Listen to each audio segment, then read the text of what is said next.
Melabur dalam saham ialah satu cara yang baik untuk mempelbagaikan portfolio pelaburan anda. Ada dua cara untuk buat duit dengan saham. Pertama, dengan menjual saham pertumbuhan pada harga yang lebih tinggi daripada harga beliannya atau dengan pendapatan dividen daripada saham dividen. Mari kita teliti saham dividen. Apakah saham dividen dan kenapa orang melabur dalamnya? Saham dividen ialah saham syarikat yang membayar dividen. Jika sebuah syarikat membuat keuntungan untuk tahun tertentu, mereka akan membayar sebahagian daripada keuntungan tersebut kepada pemegang saham mereka.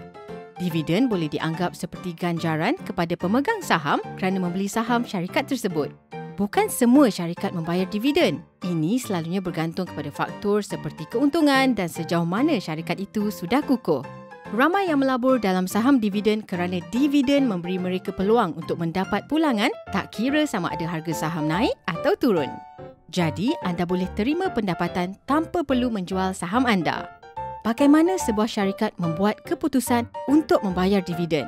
Secara umum, selepas keuntungan tahunan sesebuah syarikat dikira, sebahagian daripada keuntungan tersebut akan diasingkan dan dibelanjakan untuk modal kerja seperti inventory dan perbelanjaan modal lain yang mungkin diperlukan untuk mengembangkan perniagaan mereka. Sebahagian daripada bakinya digunakan untuk membayar dividen dan yang tinggal akan disimpan oleh syarikat berkenaan. Syarikat yang membayar dividen biasanya mempunyai dasar pembayaran dividen yang boleh anda baca dalam laporan tahunan mereka. Dasar pembayaran dividen akan memberitahu anda nisbah pembayaran dividen iaitu dividen sebagai peratusan keuntungan dan berapa kerap dividen dibayar, setiap suku tahun, setiap setengah tahun atau setiap tahun. Tapi perlu diingat, walaupun sebuah syarikat selalu membayar dividen sebelum ini tak bermakna syarikat tersebut akan sentiasa membayar dividen pada masa hadapan. Jika industri mengalami apa-apa masalah, pendapatan syarikat dan bayaran dividen mungkin akan terkesan.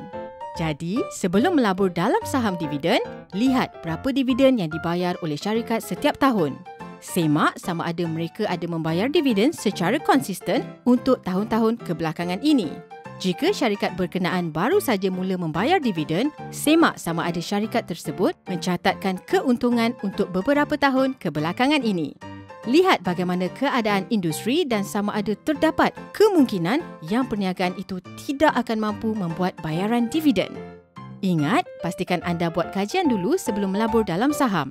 Dan jangan letakkan semua wang anda dalam satu jenis pelaburan sahaja. Anda patut juga pertimbangkan pelaburan lain seperti simpanan tetap, REIT dan ETF.